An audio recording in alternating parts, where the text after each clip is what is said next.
독일 언어학계가 술렁였습니다. 수백 년 라틴 문자 전통을 연구해온 유럽 언어학자들이 낯선 문자 앞에서 멈춰섰죠. 구조를 분석할수록 설명이 되었습니다. 감탄이 아니었습니다. 경이로움도 아니었습니다. 순수한 학술적 당혹감이었습니다. 자연 발생이 아닌데 이토록 체계적으로 작동하는 문자가 있다는 사실. 그들은 그것을 예외적 사례라 불렀습니다. 지금부터 독일 언어학의 한글을 분석하기 시작한 충격 실화 시작합니다. 저는 유럽 언어 구조, 비교 연구를 오랫동안 관찰해온 외부 학술 분석가입니다. 제가 처음 독일 언어학계의 연구, 흐름에 본격적으로 주목하기 시작한 건 꽤 오래전 일이었습니다. 유럽 대륙 안에서도 독일은 유독 언어를 감성의 도구가 아니라 분석의 대상으로 바라보는 전통이 강한 나라입니다. 언어를 사랑하는 나라가 아니라 언어를 해부하는 나라. 그 차이는 작은 것 같지만 실제로 연구 방향 전체를 바꿔놓습니다. 독일의 언어학 연구는 오래전부터 의문론, 형태론, 통사론 등 언어의 구조적 층위를 체계적으로 나누어 분석하는 방식으로 발전해왔습니다. 19세기 비교 언어학의 흐름 속에서 독일 학자들이 핵심적인 역할을 한 건 우연이 아니었습니다. 그들은 언어 간의 유사성보다 차이를 분류하는 데 더 집중했고, 언어가 가진 내부 규칙성과 예외를 함께 기술하는 방식을 선호했습니다. 이러한 학문적 토양은 이후에도 이어졌습니다. 20세기 중반을 지나면서 세계 여러 문자 체계가 비교 연구의 시야 안으로 들어오기 시작했고, 그 과정에서 동아시아 언어들, 특히 한국어와 한글이 연구 대상으로 언급되기 시작했습니다. 처음에는 그냥 이국적인 문자였습니다. 생김새가 독특하고 유럽 학자들에게는 낯설었습니다. 중국 한자와 달리 표의 문자도 아니고 일본 가나처럼 순수한 음절 문자도 아니라는 점이 분류 자체를 어렵게 만들었습니다. 한글은 어디에도 딱 맞아 들어가지 않았습니다. 그 애매함이 처음에는 관심을 줄이는 요인처럼 보였습니다. 그런데 조금 더 들여다보기 시작한 연구자들 사이에서는 오히려 그 분류 불가능성이 흥미의 출발점이 되었습니다. 한글은 자음과 모음이 각각 독립된 단위로 존재하면서도 음절 단위로 묶여서 표기되는 방식을 씁니다. 이 구조는 알파벳처럼 선형으로 나열되지 않고 하나의 음절 블록 안에서 자음과 모음이 상하좌우로 결합됩니다. 유럽의 언어학자 입장에서 이것은 꽤 낯선 원리였습니다. 알파벳은 소리를 순서대로 나열하는 방식인데 한글은 소리를 묶어서 하나의 시각적 단위로 만들어냅니다. 이 차이를 처음 마주했을 때 일부 연구자들은 단순한 표기 방식의 차이라고 넘겼습니다. 그런데 그 안을 파고들수록 단순한 차이가 아니라는 사실이 드러나기 시작했습니다. 독일 언어학계 내에서 한글에 대한 언급이 반복적으로 등장하기 시작한 것은 문자, 유형문 연구가 활발해지던 시기와 겹칩니다. 세계 문자 체계를 유형별로 분류하고 각 유형의 구조적 특성을 기술하는 작업이 이루어지던 흐름 속에서 한글은 기존 분류 틀을 보완하거나 수정하게 만드는 사례로 반복 등장했습니다. 체계적으로 설계된 문자이면서도 실제 언어 사용에서 높은 효율성을 보인다는 점, 그리고 그 설계 원리가 문서로 기록되어 있다는 점이 주목받았습니다. 대부분의 문자는 언제, 왜, 어떤 원리로 만들어졌는지 알 수 없습니다. 한글은 달랐습니다.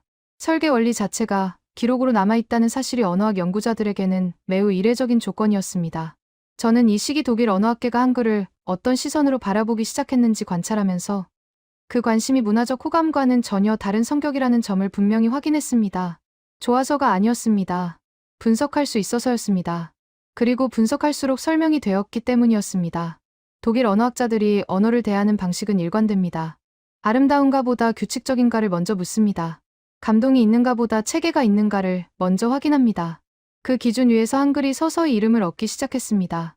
당시 독일에서 진행되던 문자 유형론 연구는 세계 문자들을 크게 몇 가지 유형으로 나누는 작업을 포함하고 있었습니다. 표의 문자, 표음 문자, 음절 문자, 알파벳. 각각의 유형 안에서도 세부 분류가 이루어졌고 문자가 소리를 얼마나 정확하게 반영하는지, 얼마나 일관된 규칙으로 운용되는지가 핵심 분석 기준이었습니다. 이 기준을 들이대면 대부분의 유럽 언어들은 예외와 불규칙의 집합체입니다. 영어 철자법의 복잡함은 말할 것도 없고 프랑스어나 독일어 역시 발음과 표기 사이에 상당한 간격이 존재합니다. 그런데 한글은 달랐습니다. 규칙이 있었고 그 규칙이 실제 사용에서도 일관되게 작동했습니다. 저는 독일 언어학자들이 한글을 처음 접하는 순간들을 여러 경로로 관찰해왔습니다. 처음에는 낯설어합니다. 그 다음에는 분류하려 합니다. 그리고 분류가 잘 되지 않는 순간 다시 들여다보기 시작합니다. 그 반복이 관심으로 이어졌습니다. 감정이 아니라 학문적 의문이 그 관심의 뿌리였습니다. 그것이 독일 언어학계가 한글 연구를 시작하게 된 가장 솔직한 출발점이었습니다. 그리고 그 출발은 이후의 연구 흐름 전체를 예고하고 있었습니다. 저는 독일 언어학계가 한글을 본격적인 분석 대상으로 끌어올리기 시작하던 흐름을 관찰하면서 그 핵심에 하나의 질문이 있다는 걸 알게 되었습니다. 문자는 소리를 얼마나 정확하게 담아낼 수 있는가? 이 질문은 언어학에서 오래된 주제입니다. 그런데 이 질문을 실제 문자 체계에 들이대는 순간 대부분의 문자는 상당히 불완전한 모습을 드러냅니다. 독일 언어학자들이 문자와 음성의 대응 관계를 분석할 때 가장 먼저 확인하는 것은 규칙성입니다. 같은 문자가 항상 같은 소리를 내는가, 같은 소리는 항상 같은 문자로 표기되는가. 이 두 가지 기준을 동시에 충족하는 문자 체계는 생각보다 많지 않습니다. 알파벳을 기반으로 한 유럽 언어들, 특히 영어는 이 기준 앞에서 극단적인 예외의 집합체가 됩니다. 같은 철자가 문맥에 따라 전혀 다른 소리를 내고 같은 소리가 전혀 다른 철자로 표기됩니다. 독일어는 영어보다 규칙적이지만 그래도 예외는 상당수 존재합니다. 프랑스어는 표기와 발음의 간격이 매우 큰 언어로 자주 거론됩니다. 이런 연구 환경 속에서 한글의 음운 체계가 분석 대상으로 올라오기 시작했습니다. 한글은 자음 기역, 니은, 디귿, 리을, 미음, 비읍, 시옷, 이응, 지읒, 치읒, 키읔, 티읒, 피읍, 히읗 14개 기본 자음과 모음 아, 야, 어, 여, 오, 요, 우, 유, 으, 이의 10개의 기본 모음으로 구성됩니다. 이 기본 단위들이 결합하여 음절을 이루고 그 음절이 다시 단어와 문장을 구성합니다. 체계 자체는 단순하게 설명이 됩니다. 그런데 그 단순함 안에 정밀함이 있다는 점이 언어학자들의 관심을 끌었습니다. 특히 주목받은 것은 자음의 설계 원리였습니다.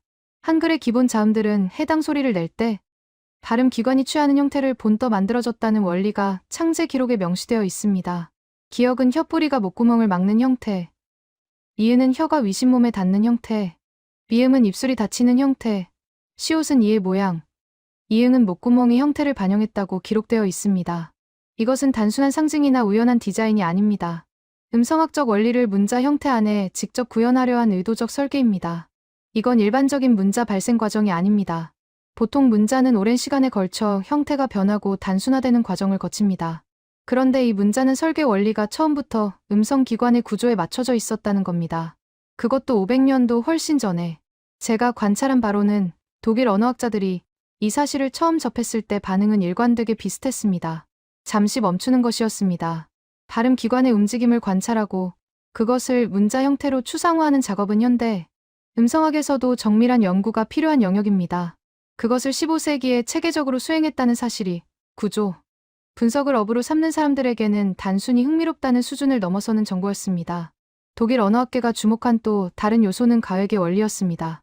한글 자음 체계에서 기본 자음에 획을 더하면 좋은 방식이 변화합니다. 기역에 획을 더하면 키읔이 되고 니은에 획을 더하면 디귿이 됩니다. 미음에서 비읍이 되고 시옷에서 지읒이 됩니다. 소리의 세기 또는 발음 방식의 변화가 문자 형태의 변화와 규칙적으로 대응합니다. 이것은 단순한 시각적 유사성이 아닙니다. 음성학적 관계가 문자 형태의 관계로 직접 번역되어 있는 구조입니다. 이 가획 원리는 독일 언어학자들이 한글을 분류할 때 기존 알파벳 체계와 구별되는 핵심 특징으로 자주 언급한 부분입니다. 알파벳에서 P와 B, D와 T, F와 V는 서로 시각적으로 관련이 없습니다. 소리의 유사성과 문자의 형태 사이에 체계적인 연결이 없습니다. 그런데 한글에서는 좋은 방식이 비슷한 소리들이 시각적으로도 연관된 형태를 갖습니다. 이 일관성이 연구자들에게는 분석 대상으로서의 가치를 높이는 요소였습니다. 저는 이 시기를 관찰하면서 독일 언어학계의 반응이 점점 압박을 받는 방향으로 이동하고 있다는 걸 감지했습니다. 처음에는 이례적인 사례 하나로 소개되던 한글이 분석이 깊어질수록 단순한 예외가 아니라 문자 설계의 원리 자체에 대한 새로운 질문을 던지는 사례로 자리를 바꾸고 있었습니다. 기존에 당연하게 여겼던 문자와 소리의 관계, 그리고 문자 설계의 방향성에 대한 질문이 한글을 통해 다시 제기되기 시작했습니다. 그 압박은 아직 명확한 결론을 향하지는 않았습니다. 하지만 분명히 축적되고 있었습니다. 저는 독일 언어학계가 한글의 자음 체계를 분석하는 단계를 넘어 모음 체계로 시선을 옮기기 시작하는 흐름을 관찰하면서 연구의 무게중심이 달라지고 있다는 걸 느꼈습니다. 자음 분석은 발음 기관과 문자 형태의 대응이라는 비교적 명확한 틀 안에서 이루어졌습니다. 그런데 모음 체계로 들어가면 이야기가 달라집니다. 한글의 모음은 단순한 소리 표기를 넘어서 설계 당시의 철학적 원리가 반영된 구조를 갖고 있기 때문입니다. 한글 모음의 기본 설계는 세 가지 원소, 즉 하늘을 상징하는 점, 땅을 상징하는 수평선, 사람을 상징하는 수직선의 결합으로 이루어져 있습니다. 이 세 요소가 결합하여 아, 야, 어, 여, 오, 요, 우, 유, 이의 기본 모음 10개를 형성합니다. 이 원리 역시 훈민정음 해례본에 명시되어 있습니다. 언어학자의 눈으로 이것을 바라보면 단순한 철학적 상징이 아니라 최소한의 구성 요소로 최대한의 음소를 표현하려 한 설계 논리로 읽힙니다. 독일 언어학자들이 이 지점에서 멈춘 이유가 바로 여기에 있었습니다. 모음 체계에서 이 원리를 처음 봤을 때 저는 이게 언어학적 분석인지 철학적 텍스트인지 잠시 혼란스러웠습니다. 그런데 실제 모음 배열을 대입해보면 이 구성 원리가 실제로 작동한다는 걸 확인할 수 있었습니다. 3개의 기본 요소가 결합해서 10개의 기본 모음을 만들어낸다는 것. 그리고 그 조합 방식이 일정한 규칙을 따른다는 것. 이건 단순한 문자 발명이 아닙니다. 이 반응은 제가 여러 경로를 통해 관찰한 독일 언어학자들의 공통된 패턴이었습니다. 처음에는 철학적 서술로 받아들이다가 실제 구조를 대입하는 순간 분석 대상으로 전환하는 과정. 그 전환이 일어나는 지점이 바로 모음 체계의 구성 원리였습니다. 독일 언어학계가 한글 분석에서 특히 주목한 또 하나의 요소는 음절 블록 구조였습니다. 한글은 자음과 모음을 선형으로 나열하지 않고 하나의 음절 단위로 묶어서 표기합니다. 예를 들어 한이라는 글자는 이으, 아, 니은이 하나의 블록 안에 배치됩니다. 이 구조는 읽기 속도와 직결됩니다. 음절 단위로 시각 정보를 처리하기 때문에 익숙해진 독자는 낮자를 하나씩 해독하지 않고 블록 전체를 하나의 단위로 인식합니다. 독일의 읽기인지 연구와 언어학 연구가 교차하는 지점에서 이 구조는 흥미로운 분석 대상이 되었습니다. 알파벳 기반 언어의 독자는 글자를 선형으로 처리합니다. 왼쪽에서 오른쪽으로 한 글자씩 이어가며 단어를 인식합니다.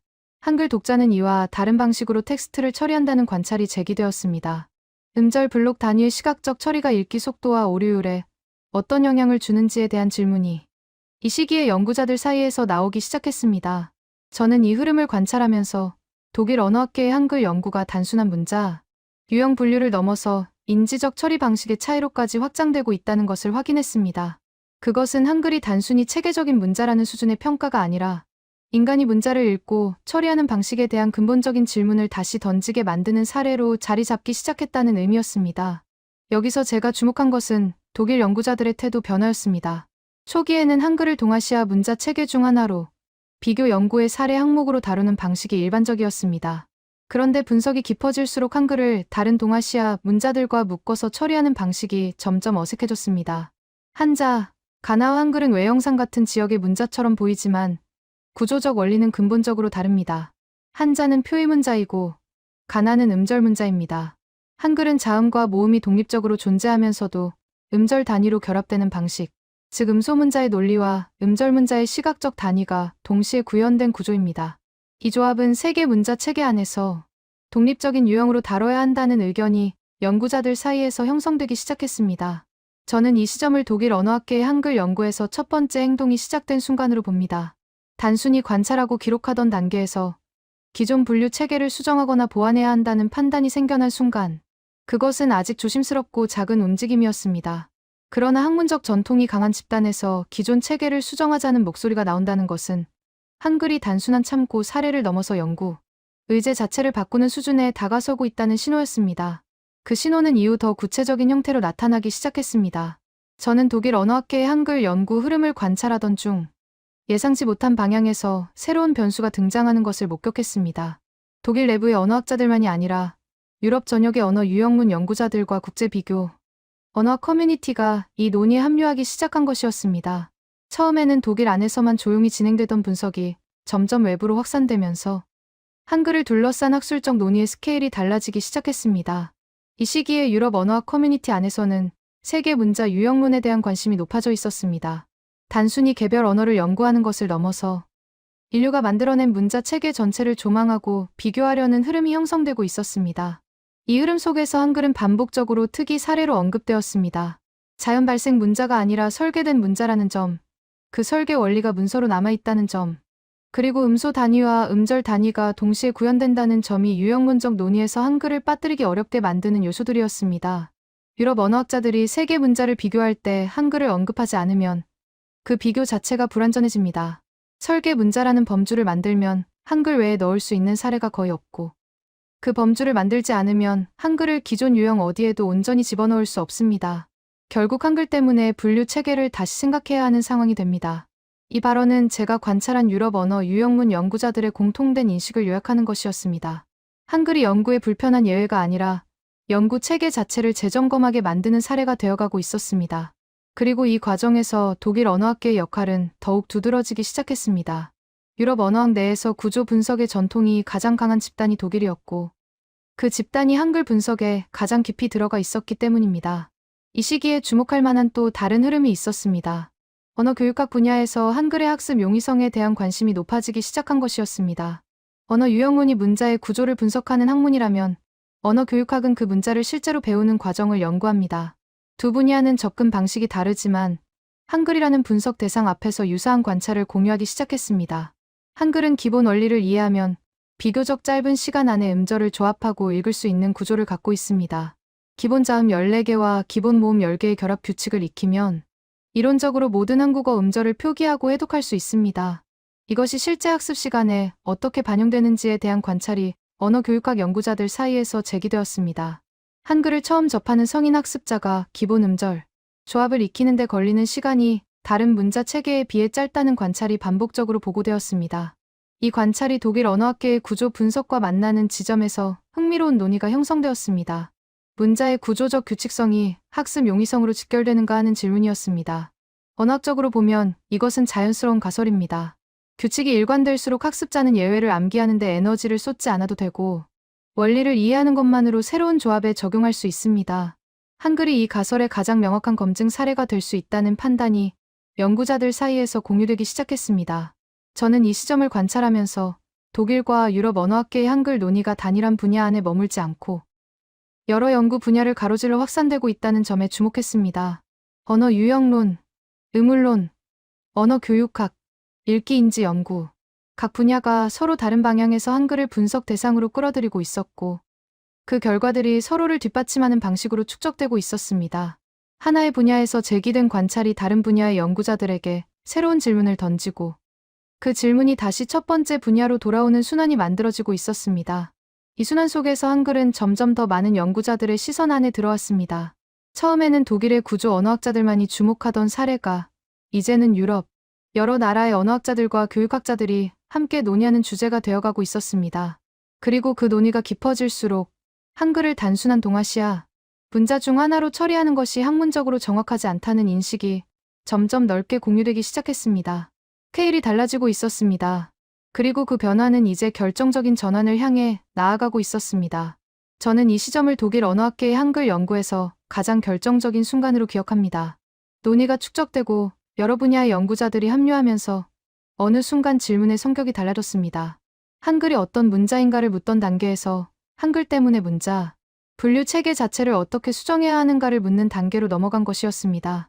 이 전환은 조용했지만 그 무게는 상당했습니다.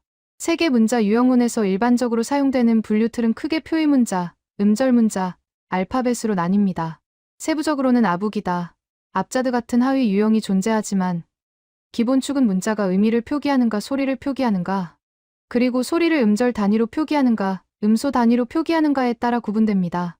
이 분류 체계는 오랫동안 세계 문자 연구의 기본 틀로 사용되어 왔습니다. 그런데 한글은 이 틀 안에서 위치를 정하기가 어렵습니다. 음소 단위를 표기한다는 점에서 알파벳과 같은 범주에 놓이지만 그 음소들이 음절 단위로 묶여서 시각적 블록을 형성한다는 점에서 순수한 알파벳과 다릅니다. 음절 단위로 표기된다는 점에서 음절 문자와 유사해 보이지만 음절 블록 안에 독립적인 자음과 모음이 분리 가능한 단위로 존재한다는 점에서 음절 문자와도 다릅니다. 기존 분류 체계의 어느 칸에도 정확하게 들어가지 않습니다. 한글을 알파벳이라고 부르면 틀린 말이 됩니다. 음절 문자라고 부르면 더 틀린 말이 됩니다. 그렇다고 새로운 범주를 하나 만들어야 하는가? 그 범주에 한글 외에 넣을 수 있는 문자가 있는가? 이 질문들이 동시에 제기되는 상황이 되었습니다. 저는 이 장면을 관찰하면서 독일 언어학계가 직면한 딜레마의 성격을 정확히 파악할 수 있었습니다. 학문적 분류 체계는 한번 확립되면 쉽게 바꾸지 않습니다. 특히 독일처럼 학문적 전통과 체계를 중시하는 환경에서는 더욱 그렇습니다. 그런데 한글이라는 사례가 그 체계에 균열을 내고 있었습니다. 무시하기에는 사례가 너무 명확했고 수용하기에는 기존 체계의 수정이 불가피했습니다. 이 시기에 언어학자 페터 다니엘스가 제안한 문자, 유형 분류 체계가 유럽 언어학계에서 참고 기준으로 광범위하게 논의되었습니다. 다니엘스는 기존 분류의 아부기다와 압자드 같은 세부 유형을 추가하고 한글에 대해서는 음소 문자가 음절 단위로 묶이는 독특한 방식이라는 점을 별도로 언급했습니다. 이 언급은 유럽 언어학자들 사이에서 한글의 분류 문제를 다시 논의하게 만드는 계기로 작용했습니다. 독일 언어학자들이 이 논의에서 특히 집중한 것은 한글의 이중 구조였습니다.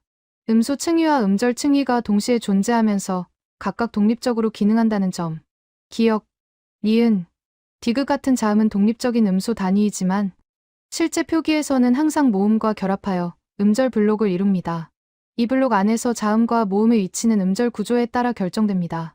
초성, 중성, 종성이라는 세 위치가 있고 각 위치에 어떤 자음이나 모음이 올 수 있는지에 대한 규칙이 명확하게 존재합니다.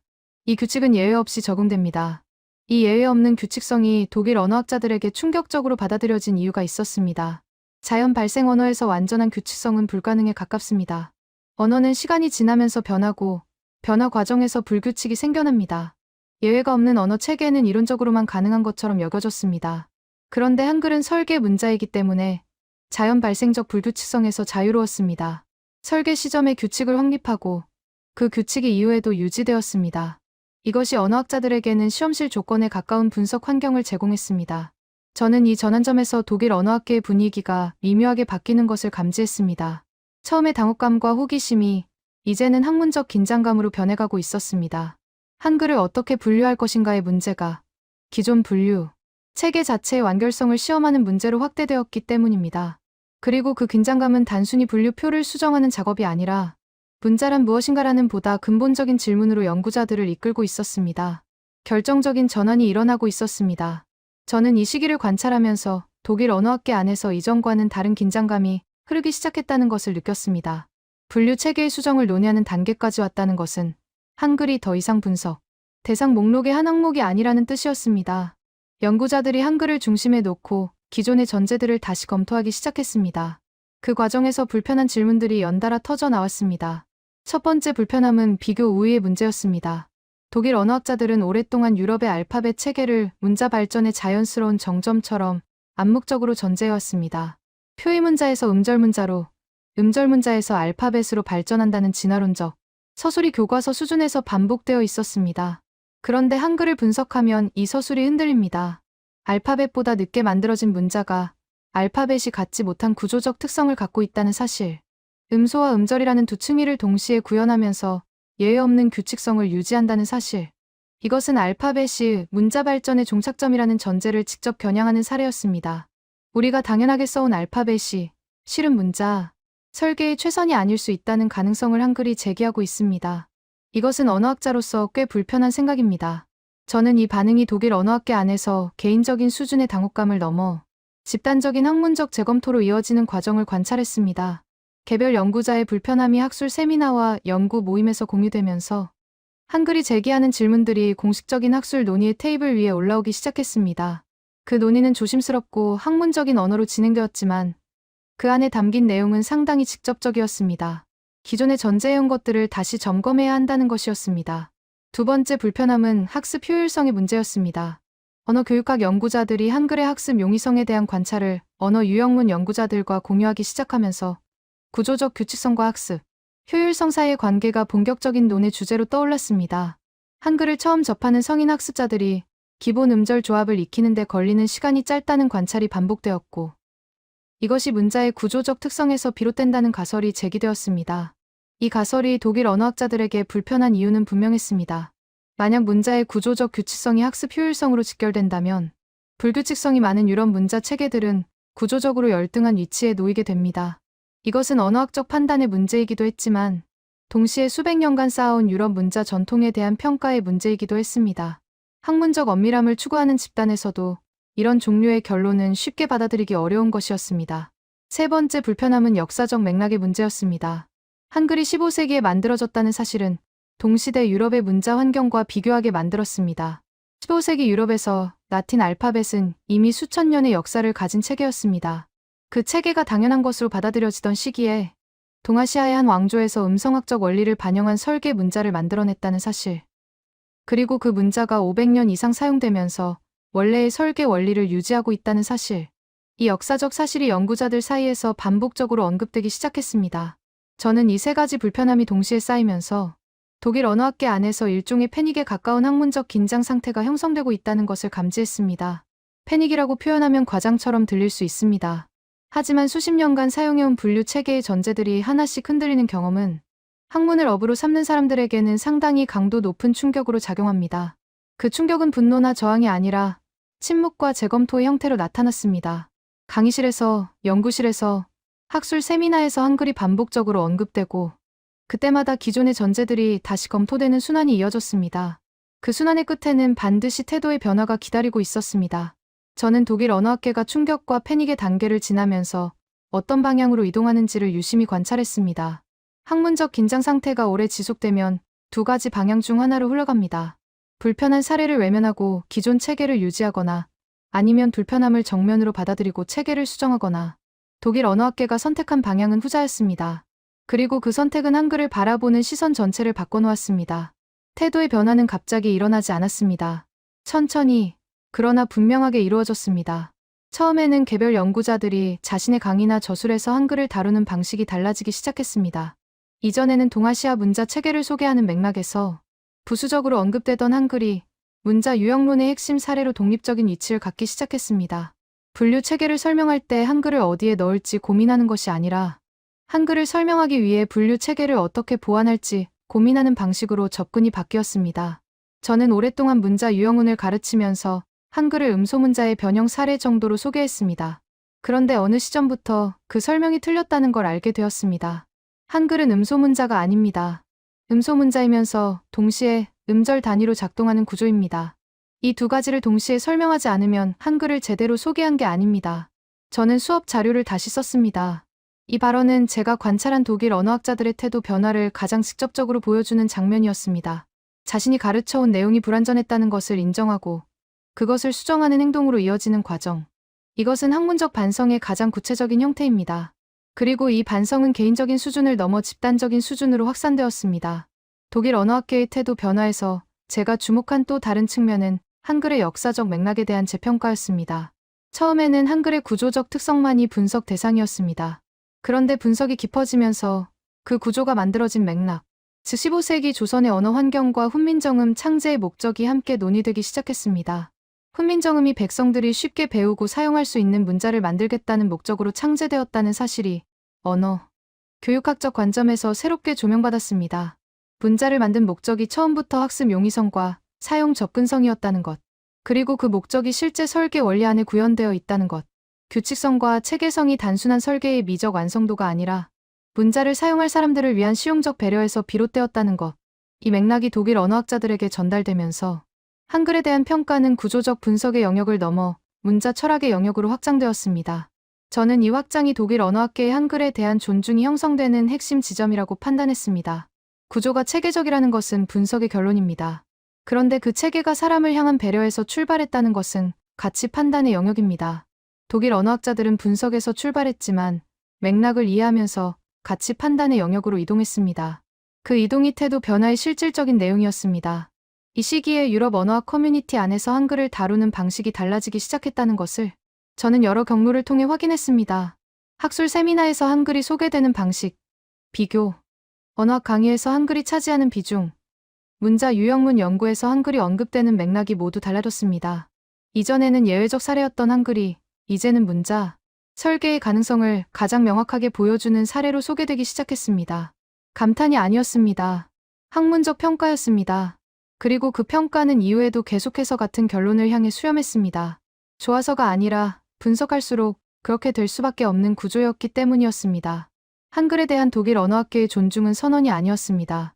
수업 자료가 바뀌고 분류 체계가 보완되고 강의에서 한글이 차지하는 위치가 달라지는 방식으로 나타났습니다. 조용하지만 실질적인 변화였습니다. 그리고 그 변화는 이제 마지막 단계, 즉 한글이 세계 언어학 연구 안에서 어떤 자리를 갖게 되는가의 문제로 이어지고 있었습니다. 저는 이 긴 관찰의 끝에서 하나의 결론에 도달했습니다. 독일 언어학계가 한글을 연구한 과정은 단순히 하나의 문자 체계를 분석한 이야기가 아니었습니다. 그것은 언어학이라는 학문이 자기 자신을 다시 들여다보게 된 과정이었습니다. 한글이라는 사례가 기존의 전제들을 흔들고 분류 체계를 재검토하게 만들고 문자란 무엇인가라는 근본적인 질문을 다시 꺼내놓게 만들었습니다. 그 과정에서 독일 언어학계는 한글을 이해하게 되었고, 동시에 자신들이 당연하게 전제해온 것들이 얼마나 편협한 시야에서 형성된 것인지를 확인하게 되었습니다. 이 결론이 도달하기까지의 과정을 되짚어보면 몇 가지 흐름이 반복적으로 나타났습니다. 첫 번째는 분류 불가능성이 관심의 출발점이 되었다는 것입니다. 한글은 기존의 어떤 범주에도 정확하게 들어가지 않았습니다. 그 불편함이 외면이 아니라 분석으로 이어진 것이 독일 언어학계의 특성이었습니다. 구조를 중시하는 학문 전통이 오히려 한글을 깊이 들여다보게 만드는 조건이 되었습니다. 두 번째는 분석이 깊어질수록 평가가 높아졌다는 것입니다. 처음에는 이례적인 사례였던 한글이 분석이 진행될수록 문자 설계의 가능성을 가장 명확하게 보여주는 사례로 자리를 바꿨습니다. 자음의 발음 기관 반영 원리, 가획을 통한 체계적 확장, 천지인 원리에 기반한 모음 구성, 음소와 음절의 이중 구조, 각각의 특성이 하나씩 확인될 때마다 평가는 한 단계씩 높아졌습니다.